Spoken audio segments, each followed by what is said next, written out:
haven't missed it, to be very honest. I'm very happy that I'm done. There are many reasons for that, but I must say, when I was at the Chinnaswamy the other night and I saw some of the players, especially the batters, when they start batting well, I get a little bit of a hunt or desire in my heart to go out there and hit balls with that guy. When Virat batted well, I just wanted to go out there and join him at the crease. But other than that, there's nothing at all that I miss. Obviously, I miss Bangalore and RCB and being with the team. I've had some great memories over the years. But the whole package of being a professional cricketer, my time has just come, and I'm incredibly happy with where I'm at in my life, spending time with my family, and getting to spend more time with my hobbies and things that I've always missed out on. I'll always come back to India. I'll always spend time at the IPL. I absolutely love being here. And I love watching batters play good cricket shots and scoring big runs. That gets me going. So that's maybe the one thing that I miss, is actually holding a bat and just hitting some sixes.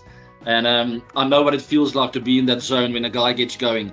So that's maybe the only thing I miss, is just like taking it to the next level and impressing the crowd, entertaining. That's all I can say. I certainly have. It's incredible how normal the players seem to make it look these days. I felt like I was really being crazy when I tried all those shots back in the day, or pull the trigger early to have a go at a bowler. I thought, like, this is like, what am I doing? But I'm enjoying it. Just keep going. Now everyone is doing it, and they make it look so easy and simple. They look at home, and it doesn't look like a complicated setup, which is incredible. It just shows you how the game is evolving, and there's no doubt in my mind, over the next 2 to 5, 10 years, we'll keep seeing that progression, and we'll keep seeing the game go to the next level, and players just doing incredible things. So yes, it is fantastic to see, and it makes me very happy to see the game move on like that.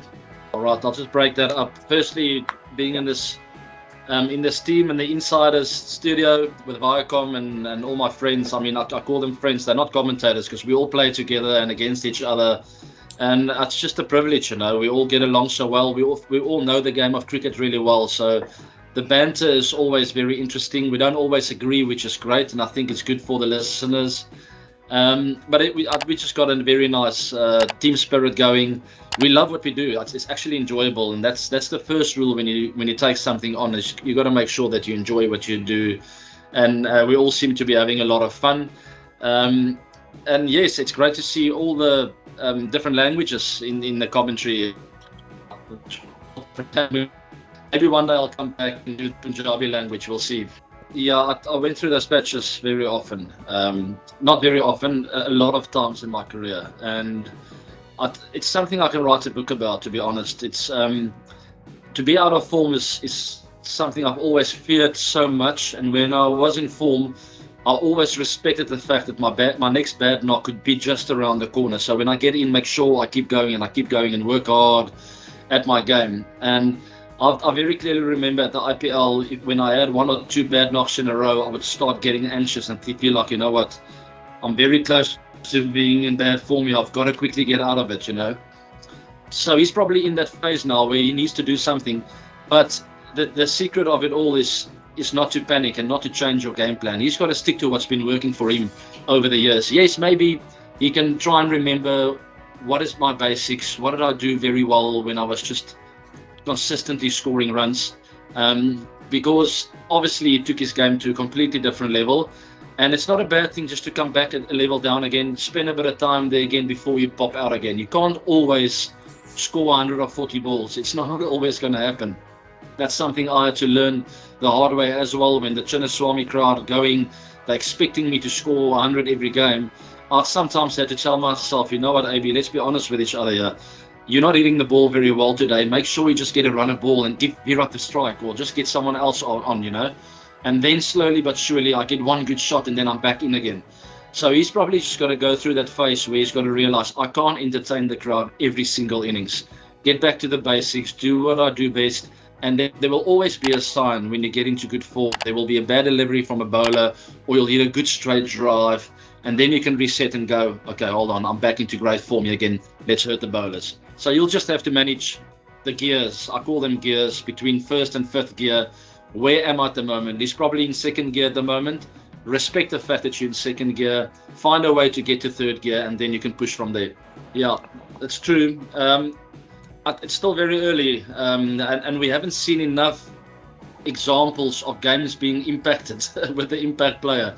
I would like to give it a bit of time. I would love to, at the end of the season, reflect and have a look back at everything that's happened, different games, different scenarios. What I really enjoyed so far is the fact that with injuries, the guys get replaced. We saw Kane Williamson. Now, back in the day, especially with bowlers, if a bowlers get an injury, back in the day, that would cost you the game. That's game, set and match. You might as well walk off the field. If you get a fast bowler or one of your main bowlers get injured, it's game over. So now this rule is fantastic with that. I think it should have happened a long time ago, where you can just replace an injured player. It's just fair, in my opinion. But yes, we'll see with the strategies, how the captains and coaches take it on board. And I think it's a good rule. I really enjoy it. I don't think the all-rounders are threatened with this at all. A quality all-rounder will always have a place in a cricket team, that is for sure. You can't take that away from a guy like, I think of Ravindra Jadeja, Rashid Khan. There are plenty of them. Marcus Stoinis, everyone that offers a little bit with bat and ball is actually the perfect impact player, because he can deliver you in both areas. I don't know. I think some of the all-rounders are such quality players that they can bat as a specialist batter only as well. Like a Jadeja could be a number 5 bat specialist without bowling. So I think the all-rounders will always be in touch with the IPL, and maybe it'll give them an opportunity to work a little bit harder in one side of their game, like a Jaru maybe go and really work hard at his batting, so that the coach goes like, you know what, he can win a game with both bat and ball, and he's our impact player. I don't know. We'll see at the end of the season. Give me a bit of time with that. I would like to analyse things at the end of the IPL and go, okay, this rule is fantastic, or it's not really working. But what I do like is an injured player being replaced. It's wonderful. Yeah, it's a rocky start. It's not easy for them. I can't tell you exactly. It's never easy when you start with an away game and you lose badly like they did, especially in the field. When you're fielding like they did in that first game, it's generally a sign of what the vibe in the squad is like, you know. I know Ricky Ponting pretty well. I know that he would have covered all the bases. You can't look at the coaching staff. They would not have left a stone unturned going into this tournament. I thought they made some good buys in the auction. It's a solid squad. That it's a possible tournament winning squad. That, but the IPL is not so simple. You need a very interesting dynamic, people really understanding each other, fantastic team spirit. And it shows in the field, so that there were signs, and we called it in that first game, that it's not looking good when the team is feeling like this, that it's just not gelling. And it led them straight into that home game, similar kind of performance. I thought they played better. They just got outdone by a fantastic cricket team in Gujarat, in the Gujarat Titans. We spoke about them earlier. I don't know if it was the previous chat, maybe, sorry. But anyway, they ran into a really strong team who's playing really good cricket. I don't know what they're doing wrong, to be honest. Their quality side, it's just that dynamic. But let's not forget, Mumbai Indians losing the first 5 games of the IPL, going on to win it before. So there's no time to panic. They just need to figure out where they're going wrong. I don't have the answer at the moment, to be honest. They just need better performances, basically. It sounds cliche and simple, but the main players need to stand up and make it count. I know David Warner pretty well. He leads from the front. He's not going to give up until this tournament is over. So expect a bounce back from them. It's still very early in the tournament. There's plenty of time, but they need to up the game. Yeah, there are a few. To be honest, Rajasthan Royals, Jaiswal looks very good, very talented player. Tilak Verma from Mumbai Indians.